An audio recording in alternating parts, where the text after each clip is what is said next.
Hello and welcome to Travel with Austin. Today we will be talking about one of the deadliest train disasters in the US and the deadliest one in Ohio history, the Ashtabula Train Disaster. December 29th, 1876. The Pacific Express, led by two engines, Socrates and Columbia, were about 100 yards away from the Ashtabula station. The train could have been carrying up to 200 passengers at the time and was carrying 19 crew members. As the train approached the Ashtabula Bridge, the engines lowered their speed in an attempt to slow into the station. But as they crossed the bridge, the engineer of Socrates, the lead engine, heard a crack and knew something was wrong.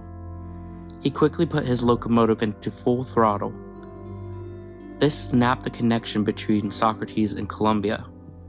This quick decision would save the life of the engineer, but everyone else would not be as lucky. Columbia, along with the 11 cars it was pulling, slowly fell into the ravine as the bridge gave way, falling 60 to 70 feet. Many died from the bridge collapse alone, and the noise from it was so loud that it was heard at the nearby train station, and first responders quickly made their way to the wreck. But the bridge collapse was sadly just the beginning.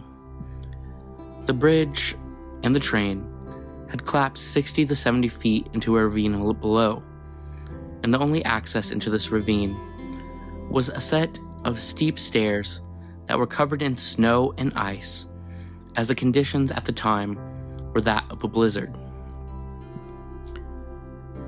Also, many of the cars were wooden, and all were lit with kerosene lamps, not to mention the coal in the engine car. The wreck quickly burst into flames, making rescue efforts harder. In the end, many died in the crash initially. Many more died in the fire. Some drowned in the river, and some would later die of smoke inhalation. While the official reported body count of the train disaster is 92, the truth is that the real count will never be known, as many bodies were just found as parts, or were effectively cremated in the burning fires. In fact, rescuers and responders were still finding bodies into mid-January of 1877.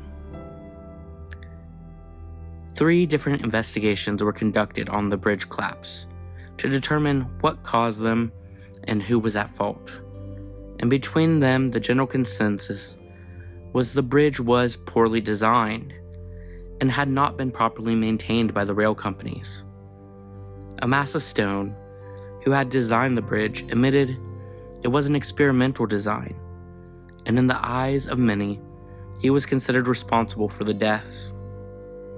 Stone would kill himself a few years later in an incident unrelated to the bridge disaster. Today, there are 3 markers in Ashtabula to memorialize the disaster and those who lost their lives, including one in the cemetery where unknown victims of the tragedy are buried. And that is the story of the Ashtabula Train Disaster, the worst train disaster in Ohio history.